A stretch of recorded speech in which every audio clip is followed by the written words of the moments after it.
Yo, what is up, guys? I'm Davinci, and this is the Clout Trap. First episode, like the last episode, was kind of like an intro. I didn't know that I could like put it in a place for like a trailer or whatever. I don't know. I guess I'm gonna cut something from this and make that the trailer, but whatever.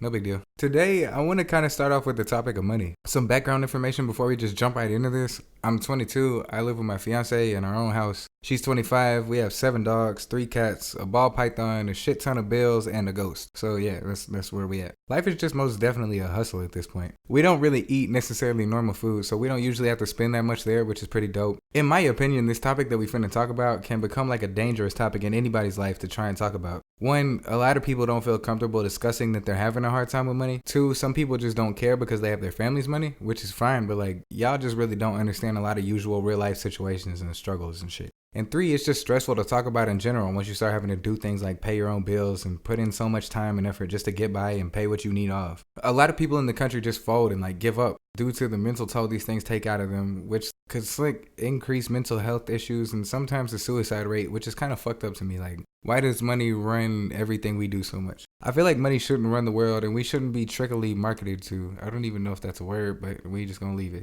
To the point that we're basically set up to fail 90% of the time. Like, hey, we're going to market this to you so great that you have to go buy it. And like now you're lacking on your rent and you just lost your house. And I know after high school, Tennessee had this program called the Tennessee Promise, or the TM Promise, which basically said, hey, if you're from here and you went through this horrible thing called school and you like actually made it to graduation and have a diploma, here's 2 free years of school from some of the smaller colleges around the state. And to me, that's absolutely amazing that they chose to do that. But in some sense, like, what if none of those schools had programs that a handful of people were destined to take place in? Programs that those same people were super passionate about. Could they not have made it every school in the state, or would that have cost them too much money? So that all comes back to the same point that we started with. The government is in debt, like super debt, like an unfixable amount of debt, which I feel like causes them to put restraints on the people who live in a free country. We're all in debt and having to pay debts off for the stupid mistakes that politicians made before we can even get our own selves into our own debt. So in my opinion, why should we not be able to get free schooling to possibly help out more?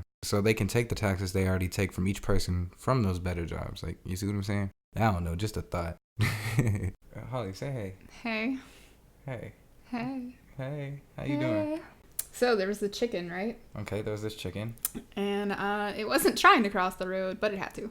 Why did it have to cross the road? I don't know. I'm really nervous.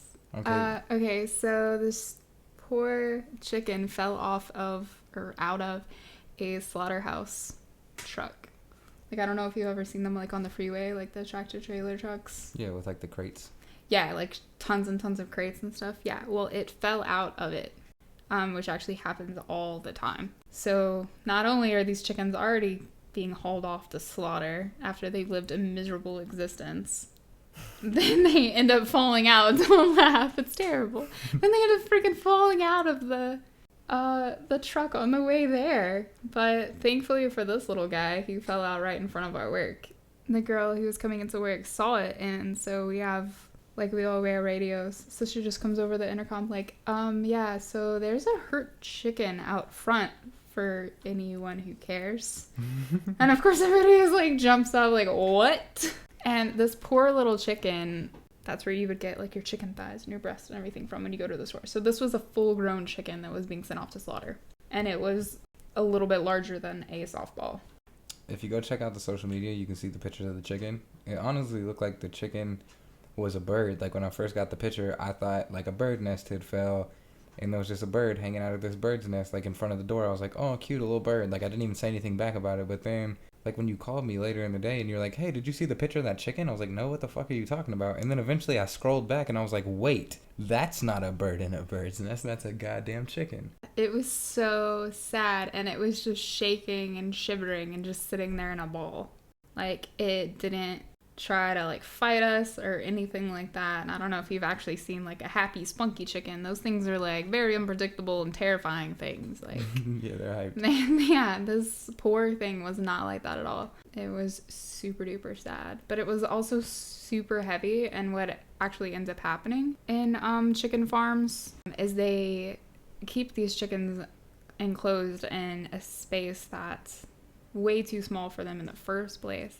And they just force feed them and force feed them and force feed them to where they get too heavy that they can't even stand up on their own legs because well, they're not even working out their legs because they're not even walking around and doing anything. And so when I went to pick up this chicken, I expected it to be really light because it was barely bigger than like a grapefruit or something.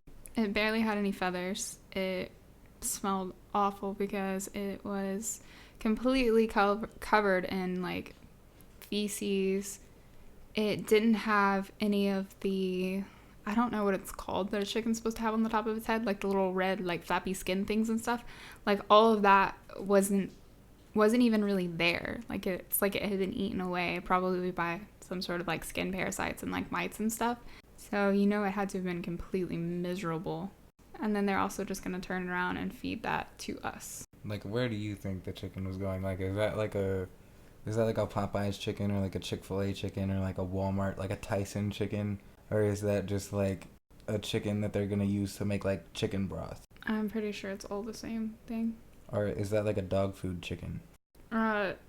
There isn't specific dog food chickens. Any of the cancerous tumors and stuff, or any part of the chicken that was unsuitable for human consumption is cut off and then put in a different bin that's gone to like be ground up and put into dog food. Nasty cancer tumor shit that no one, human or animal, should probably eat because it's like not natural. Yeah, it's already like, it's completely disgusting. It could be pieces of skin that was already rotting and stuff because, they get stressed out and they peck at their own skin or their feet or whatever. And then, of course, flies are going to come in and lay eggs in that, and there's going to be maggots and eating away at its flesh and stuff. Yeah. That's gross. You're welcome for that mental picture. And so they're not going to feed that to us, so they're just going to cut it off and then feed it to our animals. Do you feed your animals that stuff? No, I try not to. What kind of food do you feed your animals? It's called Wholesomes. Our animals. Sorry. Yeah, it's called Wholesomes. You can get it at Tractor Supply. And then they have their own brand called 4Health. That's a really good brand. That's what the cats eat. So, like, if somebody's listening to this right now and they don't necessarily know, like, hey, I'm hearing what you're saying, like, it's fucked up that they're putting this chicken stuff in our dog food. How would they go about, like, going to the store and making sure that they didn't get some food with that in it? Well, you just do a quick Google search about, like, the common things that are in dog kibble that you should avoid. But chicken byproduct meal, anything that's a byproduct meal, that's what it's talking about. Byproducts are all of the pieces of chickens that wasn't suitable, or pieces of whatever meat that isn't suitable for human consumption.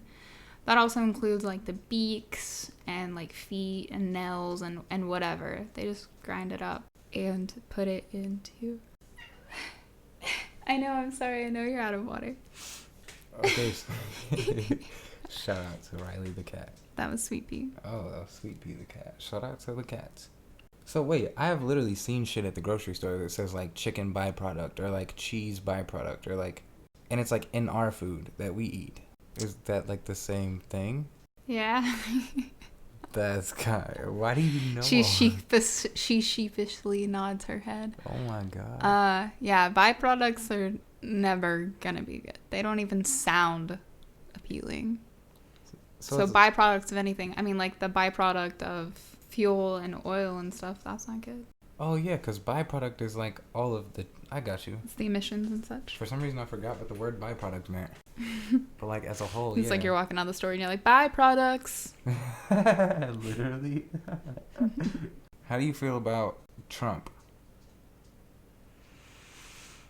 You're not too tired for this one. Well, let's just put it this way. I got roofied back in July 2017, right? Okay. Which we know damn well Trump has done that to somebody, but I'm not blaming that on him. So back in 2017, I got roofied and I had some seizures and blah, blah, blah. And I woke up in the hospital at 3 a.m. And so they did the stereotypical questions that they have to ask you, when you wake up in the hospital and you don't know where you are. They'll ask you, like, what's your name? What's your birthday? Do you know where you are? And they'll ask you current events, like, who's the president? So they get to who's the current president of the United States? And all I do is go, ugh, and roll my head over. And all of the nurses and doctors burst out laughing. They took that as an answer. They didn't be like, okay, yeah, what is the name? Like, no, they took that as, okay, this girl knows where she's at. She knows what the day is. She's good. So that's just how you feel about Trump. You just feel like, and eye roll. Mm. In the midst of getting roofied, that's still how you feel. Mm-hmm. Okay. Yeah. Well, that was a good ass answer right there. Like, I didn't know where that was going. I thought you were gonna be like, well, see, the policies that happened at this hospital and da da da, and I was like, okay, well, we're gonna take it all the way here. But then that was fucking amazing. We could talk about the policies of that hospital and how they didn't do drug screenings on me. They didn't put me in an MRI machine. They didn't do any of that sort of thing because I came in and I had been at a bar. So they just assumed that because I was a girl, I had drank too much.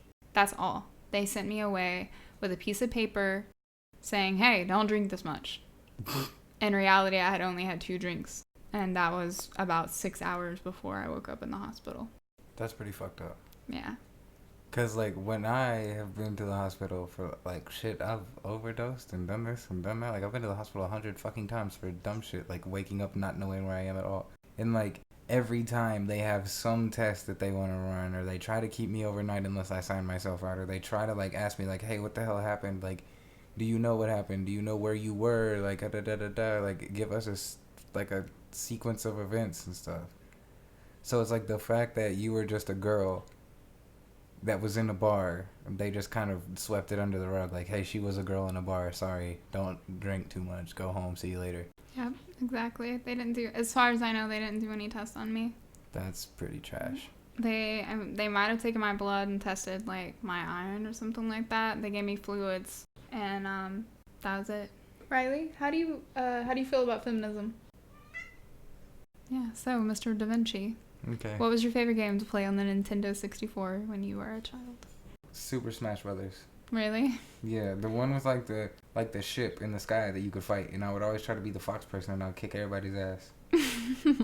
I forget the names and shit because I was like literally like a kid in elementary school in aftercare type shit, but yeah, because the Nintendo, I'm pretty sure it came out before you were born. Yeah, I was definitely like playing Nintendo 64 in daycare after school when I was in daycare. That's impressive. Holly just opened my internet, and this is what happened. So we found this come and gone thing on the internet earlier. It's called Come and Gone. COME and GONE. Whoa. The FDA bans most fruit and mint flavored nicotine vaping products to curb teen use. They could be onto something there. They could be onto something. Yeah. But I'll allow it. If the FDA, if Juuls and shit weren't marketed as like the cool thing and the sleek thing and like just like cigarettes back in the day, like the Marlboro Man. Like, here's this dude in America. America at that point is idolizing the Wild West and this and that. And here's this dude just kick back, foot up on his little wooden swingy door, smoking his cigarette and his cowboy hat, talking about cigarette smoking's cool. Now half the goddamn world is addicted to cigarettes. So then it's like, you market to social media all of these different flavors in this sleek, new, technologically advanced cigarette stick. Now everybody's addicted to fucking Juuls, and when they start killing people because you guys didn't test it right, you want to bitch about it and try to ban it. You fucking idiots. There you go. That's my whole spiel. See, this is what I was talking about in the preview thing. Like, this podcast could start talking about money, and we could end up on aliens. Like, what do you think about aliens, Holly? What do you think about aliens? They're real. They're real. Yes. What proof do you have of that? It is completely arrogant and ignorant to think that we are the only living beings in the entire universe. Fact. So guys, that's the podcast. Get at me on social media at @TheMuteDavinci, TheMutDavinci. Go check out the pictures of that chicken. I'll upload them today, which is, I don't know what the date is. It's Friday something. Hold on. It's Friday, January the 3rd. So if you're looking for the pictures of the chicken, you're looking for anything like that, anything we talked about on the podcast, just hit up social media. Look for a post from January the 3rd.